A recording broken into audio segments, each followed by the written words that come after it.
جی آپ نے حالت رکوع میں اپنی انگوٹھی سے اتاری اور اسے اس کی طرف اچھال دیا. اب دل میں پریشانی ہے کہ میں حالت نماز میں یہ عمل کیا ہے. حضور مسکراتے ہوئے آئے اور آیات پڑھی انما ولیکم اللہ ورسولہ والذین آمنوا الذین یقیمون الصلاۃ ویؤتون الزکاۃ وہم راکعون. بے شک تمہارا مددگار اللہ ہے, اللہ کا رسول ہے, اور وہ ایمان والا بھی تمہارا مددگار ہے جو نماز قائم کیے ہوئے زکوٰۃ دے رہا ہے, مدد کر رہا ہے, حالانکہ وہ حالت رکوع میں ہے. حضور نے فرمایا علی, اللہ نے آپ کے اس عمل کو پسند کیا ہے.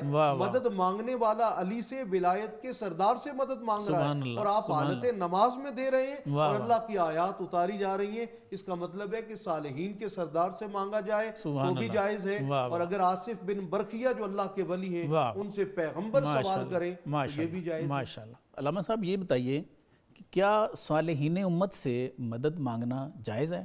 شرک تو نہیں کہیں پہ؟ دیکھیے یقیناً یہ سوشل میڈیا کے دور میں آج کل ہر نوجوان کے ذہن میں یہ سوال ڈالا جا رہا ہے. جی جی. اور وہ نوجوان جو ماں باپ کی مدد, بہن بھائیوں کی مدد, معاشرے کے ہر فرد کی مدد کا محتاج ہے, ہر وقت لیتا رہتا ہے, لیتا بھی, اور مشرک نہیں ہوتا. ارسطو نے کہا تھا انسان فطرتاً مدنیت پرست ہے, وہ انسانوں کی مدد کے بغیر زندہ نہیں رہ سکتا. بالکل ٹھیک.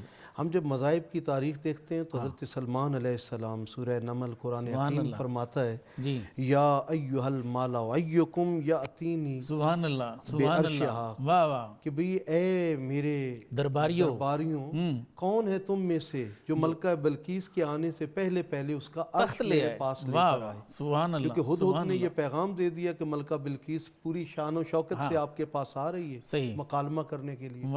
اب وہاں جن بیٹھا ہوا ہے عفریت, وہ کہتا ہے جی آپ کی مجلس سے برخاست ہونے سے پہلے پہلے میں لا سکتا ہوں. آپ نے فرمایا نہیں, اس سے بھی پہلے کون لا سکتا ہے؟ تو پھر حضرت آصف بن برخیہ جو ولایت کے اعلیٰ مقام پہ فائز تھے, اور قرآن کہتا ہے کہ ان کے پاس کتاب کا بعض علم موجود تھا. بالکل ٹھیک. وَقَانَ عِنْدَهُ علم من الکتاب, وہ کتاب کے کچھ حصے کے عالم تھے اور وہ عارف تھے اللہ کے. انہوں نے کہا بھی میں تو آپ کی آنکھ جھپکنے سے پہلے آپ کے سامنے لا سکتا ہوں. بالکل. اور پھر لے کر بھی آئے. سبحان اللہ. اب یہ مدد مانگنے والے کون ہیں؟ پیغمبر ہیں. اگر غیر خدا سے مدد مانگنا ناجائز عمل ہوتا تو پھر پیغمبر قرآن کی آیات کیوں بنتی؟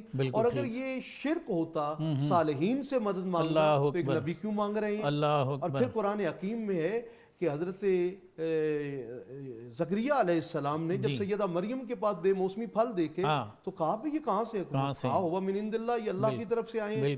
تو قرآن کہتا ہے کہ ان کے پاس اولاد نہیں تھی, اور ہنالک دعا زکریا ربہ, اس صالحہ عورت کی منزل کو, ان کے مراقبہ گاہ کو آپ نے وسیلہ بناتے ہوئے اللہ سے مدد مانگی. اگر ایک مراقبہ گاہ جو ہے سیدہ مریم کی وہ وسیلہ ہو سکتی ہے تو خود صالحین کتنا بڑا وسیلہ, اور ان سے مدد مانگنا جائز. اب مسجد نبوی کے اندر مدینہ المنورہ میں ایک سائل نے آ کر سوال کیا, اور مولا کائنات مولا مرتضیٰ جو سخاوت کے بھی بادشاہ ہیں, ولایت کے بھی بادشاہ ہیں, آپ حالت نماز میں قیام میں نہیں حالت رکوع میں ہیں. اور اس نے کہا کہ پورے مدینہ سے کیا آج میں خالی ہاتھ جاؤں گا؟ آپ نے حالت رکوع میں اپنی انگوٹھی سے اتاری اور اسے اس کی طرف اچھال دیا.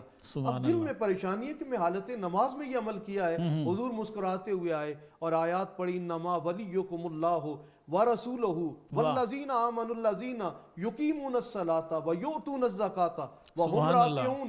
بے شک تمہارا مددگار اللہ ہے, اللہ کا رسول ہے, اور وہ ایمان والا بھی تمہارا مددگار ہے جو نماز قائم کیے ہوئے زکوٰۃ دے رہا ہے, مدد کر رہا ہے, حالانکہ وہ حالت رکوع میں ہے. حضور نے فرمایا علی, اللہ نے آپ کے اس عمل کو پسند کیا ہے. مدد مانگنے والا علی سے ولایت کے سردار سے مدد مانگ رہا ہے, اور آپ حالت نماز میں دے رہے ہیں اور اللہ کی آیات اتاری جا رہی ہیں. اس کا مطلب ہے کہ صالحین کے سردار سے مانگا جائے تو بھی جائز ہے, اور اگر آصف بن برخیہ جو اللہ کے ولی ہیں ان سے پیغمبر سوال کریں تو یہ بھی جائز ہے.